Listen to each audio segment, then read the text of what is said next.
So advanced safety TG quest అనేసి ఒక drone సర్వైలెన్స్ని ఏర్పాటు చేశారండి. తొక్కిసలాట్లు జరుగుతుంటాయండి. ఎందుకంటే ఈ భక్తులు ఒక్కోసారి ఇరిటేట్ అయిపోయినటువంటి భక్తులు, లేకపోతే ఎవరన్నా తప్పు అయిందని చెప్పేసి ఊరిని ఆగమాగంగా తిరుగుతుంటారు అక్కడ కొంతమంది. సో వాళ్ళని అటువంటి situations to avoid that kind of situations AI డ్రోన్స్ని వాడుతున్నారు.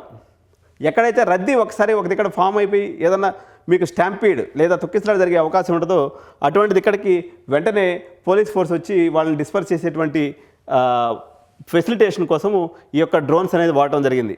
ఒక్క విషయం అండి, వృద్ధులు పసిపిల్లలతో మాత్రం తప్పనిసరి, అంటే మీకు చాలామందికి వీళ్ళు కులదేవతలు అయి ఉంటారనమాట, ఇక తప్పదనుకోండి.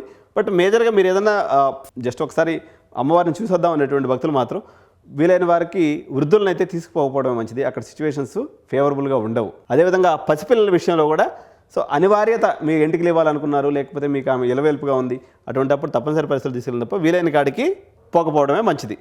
సో వెంటనే పోలీసు మీకు ఎప్పుడైనా కానీ ఇటువంటి సిచ్యువేషన్ కానీ వెళ్ళి మీరు కానీ తప్పు అయినట్లయితే మీకు ఒక హెల్ప్ డెస్క్ ఉంటుంది అనమాట. అంటే ఒక స్కానర్ ఉంటుంది, రిస్ట్ బ్యాండ్ ఇస్తారు. ఎవరైనా తప్పిపోతే పోలీసులు ఆ కోడ్ని స్కాన్ చేసి మీకు కాల్ చేస్తారు. ఇదనమాట రిస్ట్ బ్యాండ్ అనేది ఇలా ఇస్తారు. దీన్ని స్కాన్ చేసుకున్నట్లయితే వాళ్ళు మీ లొకేషన్ ఐడెంటిఫై చేసేదానికి ఏదో ఒక ఏర్పాటు అనేది చేయడం జరిగింది. సో ఇక్కడ జంపన్న వాగు ఏదైతే ఉందో చాలా ఉధృతంగా ప్రవహిస్తూ ఉంటుంది అది. సో ఇక్కడ మనం అందరం కూడా స్థానాలను ఆచరిస్తాం అనమాట. సో అక్కడ మీ రక్షణ కోసము పోలీసు మన గజయితగాళ్ళని అయితే 200 మంది పెట్టడం జరిగింది. కానీ ఇక్కడ ఒక విషయం ఏంటంటే చాలామంది అత్యుత్సాహంతో లేకపోతే ఇంకేదైనా ఇతర కారణాల వల్ల పోలీసు వారు ఐడెంటిఫై చేయబడినటువంటి స్పాట్స్లో తప్ప, అంటే ఇయర్ మార్క్ లొకేషన్స్లో తప్ప ఇతర ప్రాంతాల్లోకి పోయి స్థానం ఆచరించవద్దు. ఎందుకంటే కొన్ని డీప్ సైట్స్ ఉన్నాయి అక్కడ, అంటే చాలా లోతైనటువంటి ప్రదేశాలు కూడా ఉన్నాయి.